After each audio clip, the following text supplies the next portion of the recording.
All right, we got One Punch Man season 3, episode 1 breakdown. Y'all already know, man. It's I told you, bro. I told you this month right here is pretty much gonna be One Punch Man season. This month right here pretty much One Punch Man, baby. Let's see.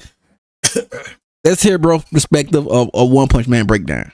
Happening in this episode, and it's opening up with us seeing the executives of the Hero Association essentially discussing what had happened at the end of season 2 with the death of Elder Centipede. He's being called Centichoro in the sub here. I don't like that name. Much prefer the original hardcore translation name that we got way back in the day, which is Elder Centipede. Anyway, we saw, of course, Saitama defeat Elder Centipede with a serious punch in that big, cool, iconic sequence. However, you know, the world, and more importantly, the Hero Association, is not aware that Saitama is the One Punch Man the way that the audience is, so they just assumed that it was King that had killed him, because even though we had found out in Season 2 that King is actually a weakling that just has this incredibly powerful aura about him that allows him to put up this facade that convinces essentially everyone that he is ostensibly the strongest hero in the world. But now their focus is on Garo, because, you know, he was the hero hunter in Season 2, and he was working his way up. He gonna be the one that carried the whole season with this one. People gonna, like I said, people gonna love this guy right here.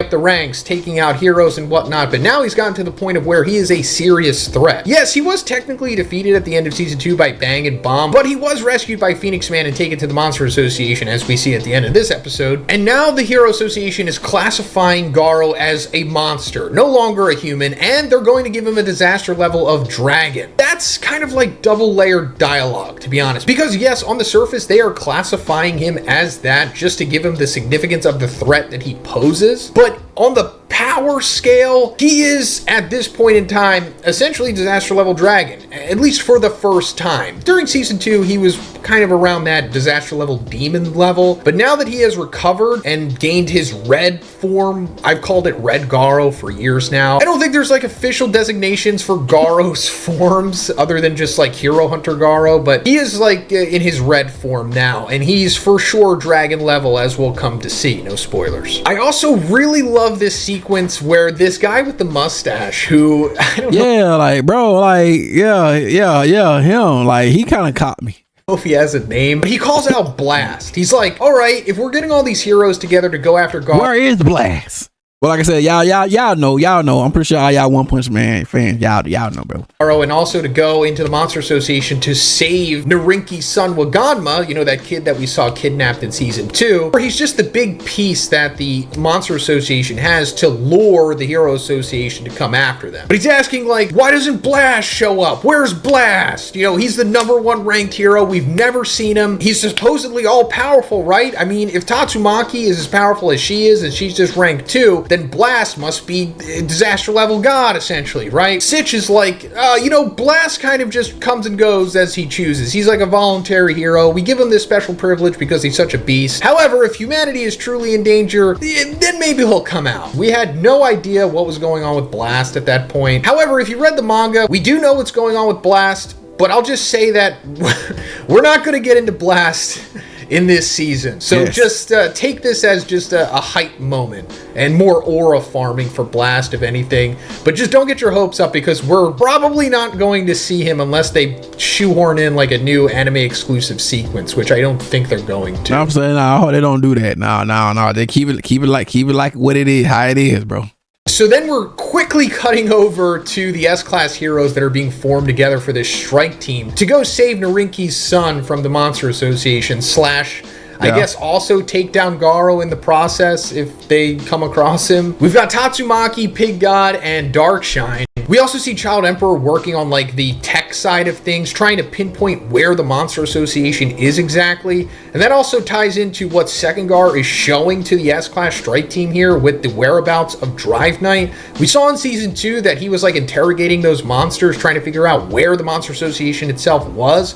And it seemed like he got some leads, but according to Sekengar, he kind of just went MIA. And they just assumed that he's died. And that's all I can really say for now. Drive Knight, is like an anomaly in the S class. He's very mysterious. We saw what he said to Genos in season 1, like, hey, Metal Knight is your enemy, don't trust him. And speaking of Metal Knight, we actually see Child Emperor talking to him in this sequence here where he's trying to pinpoint where the Monster Association is, because he's like, hey, Metal Knight, I'm sure you know where the Monster Association is at this point, because we saw that one of his Metal Knight drones had clamped on to Elder Centipede and was taken down into the Monster Association. But then we also saw that he got wrecked, and he's revealing straight up that it was Orochi that destroyed him, and it was just one swift strike. He even destroyed like the self-destruct thing in him. So technically Metal Knight does know where the Monster Association is, but he's not telling Child Emperor. And you're thinking like, oh, why is he doing this? Why is he so difficult? Because we saw in season 1 that he was very difficult with Genos as well. When the meteor was coming down to crush Z City, Metal Knight probably could have put a lot more effort into trying to take that thing down, but he was kind of just doing a weapons test on it and then just bounced out of there while not really complying with Genos at all. And we're seeing that there is a reason why he is this way. He's just super pragmatic because he's saying, I'm trying to do what's right for justice. If I give you the information, you guys are just going to wind up getting yourselves killed. And Child Emperor's like, well, why don't you just join us? Help us with this raid on the Monster Association. And Metal Knight's like, well, that's kind of just stupid. Besides, I'm not really interested in the Monster Association. There's another thing lurking in the shadows that's waiting for the right opportunity to strike when humanity's at its weakest. Hey, he be knowing now.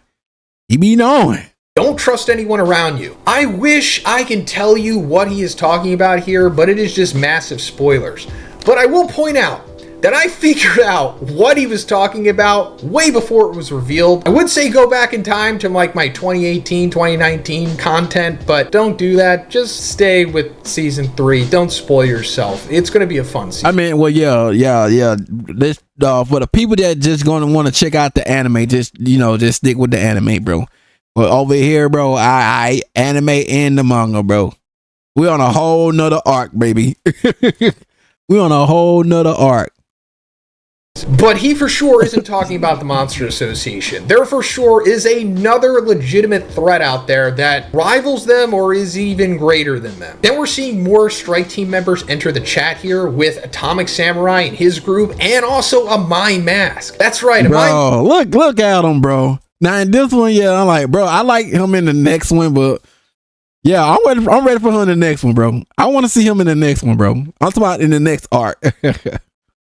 I want to see that one. I want to see that one. That one I want to see now. Mask finally like getting his hands dirty here. We saw him fight some monsters in season 2, which he references here. He's like, yeah, those monsters, interrupted my concert. So now I'm really upset and I want to join this strike team to go take them down. Also, I really like the dialogue exchange in here because Atomic Samurai kind of downplays a My Mask's strength, which is understandable because he is literally a class ranked 1 hero. But a My Mask is like, yeah, I may be that, but I'm doing that because it allows me to run things in the association more efficiently. It allows him to have better oversight over things because we saw in season 1 that he is almost like a pseudo executive of the Hero Association. I forget what his exact title is, but when we see Saitama trying to move from class C ranked 1 to B class, like rank 101, I think that was the highest rank in B, they specifically ask a Mind Mask if he's like allowed to do that. Even though technically within the rules of the Hero Association, if you reach rank 1 in your class, you can be promoted to the next class. So a Mind Mask does have power and oversight over the Hero Association and the heroes. And that's essentially why he's staying in class A, because I think if he goes to S class, maybe he'll just have more obligations being an S class hero or whatever. He like the golden boy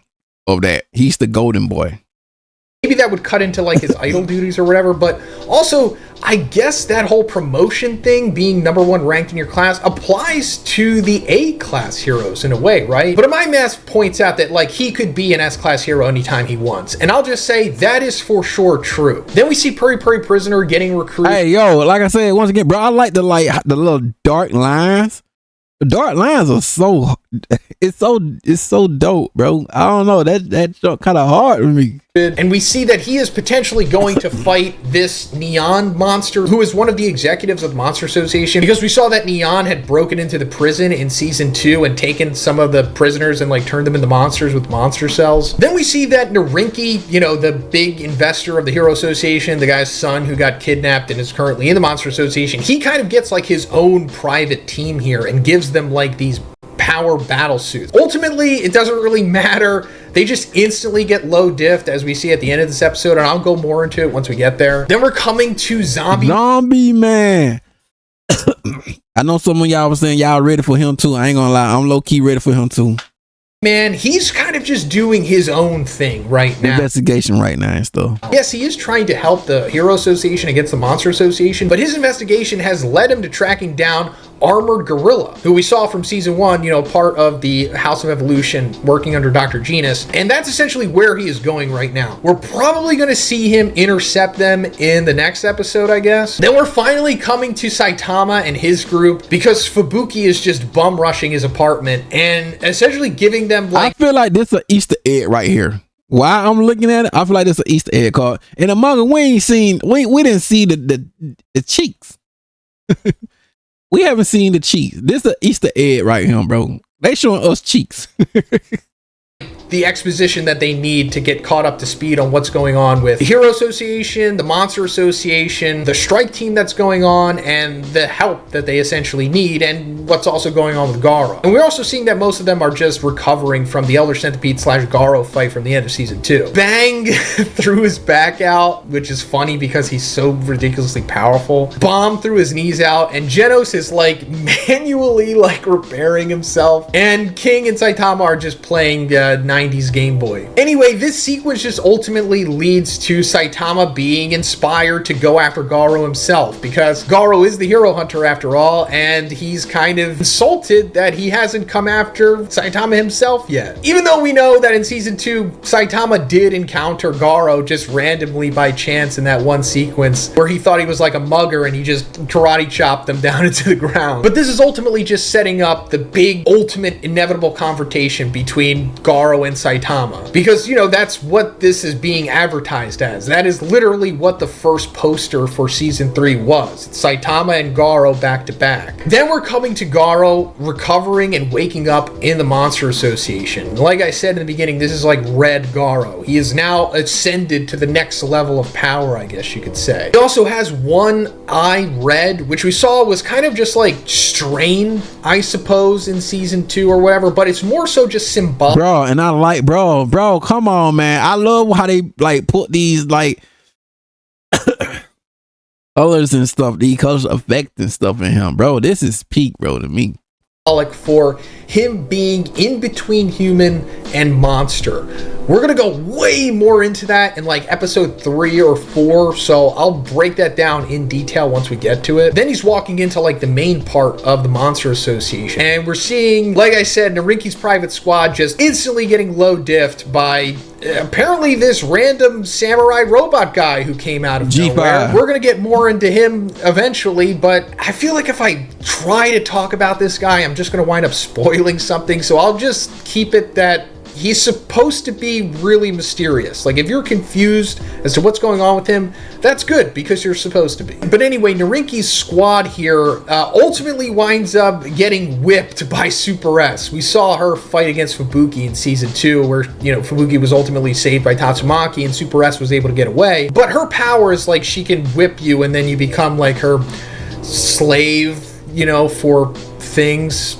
I mean, look at her. You know what she wants to do. And their suits, change. They become bigger, and they're just completely black now. And if you're thinking, oh, they look familiar, it's yeah, they do. They look just like the Paradiser suits from season 1. And we know that Hammerhead stole those suits from the organization. Is this the same thing as those? I guess only time will tell. I mean, watch the season. I don't want to, But now Garo steps into the fray here, and he just straight up talks to Giro, and we see that Giro is very interested in Garo and his potential in truly becoming a monster. This will be more explored in the next 2 or 3 episodes, but they're more so looking for Garo to prove himself, because they do want to make him an executive member of the Monster Association, which they also point out that the Monster Association's kind of lacking right now. I think Giro specifically said they only have about 30 monsters left that are demon or higher in strength, and we'll get more into the big roster of the Monster Association in the next episode, I think. But we hear Orochi Flashy finally talks. He's essentially telling Garo, like, hey, go kill a hero. Bring any hero's head to us if you want to, like, prove yourself to join us and whatnot. And Garo never really agrees to this. He kind of just leaves. Like, it's really jarring how they make this sequence play out. Like, they finish talking, and then Garo's just instantly gone, and then they're like, hey, Bug God and Royal Ripper, these two demon level monsters, like, hey, go investigate Garo, because he just teleported out of here. And that's essentially where the episode ends at first, but then after the credits, we're coming to Hellfire and Gale, the two ninja guys that we saw in season 2 trying. So yeah, pretty much like the PV pretty much gonna be like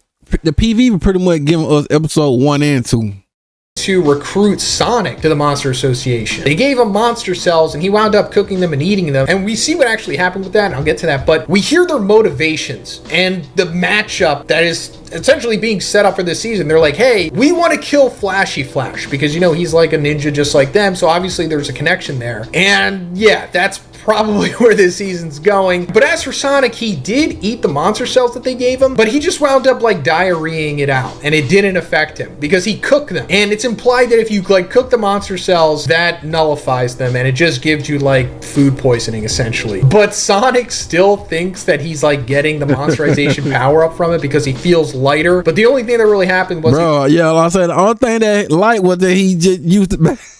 He used the bathroom and let all that out, bro. That's why you feel more 5 pounds lighter, bro. he lost 2 kilos, which is like 4.5 pounds. But yeah, that is season 3, episode 1. I know there wasn't like action, a lot of still sequences in here, but that is how it is in the manga as well. It's just a lot of exposition, building us up for what the season is going to be about. Yeah, that's what I'll be telling people. It's just all about the build up. It's the build up, the story. You gotta get into the story.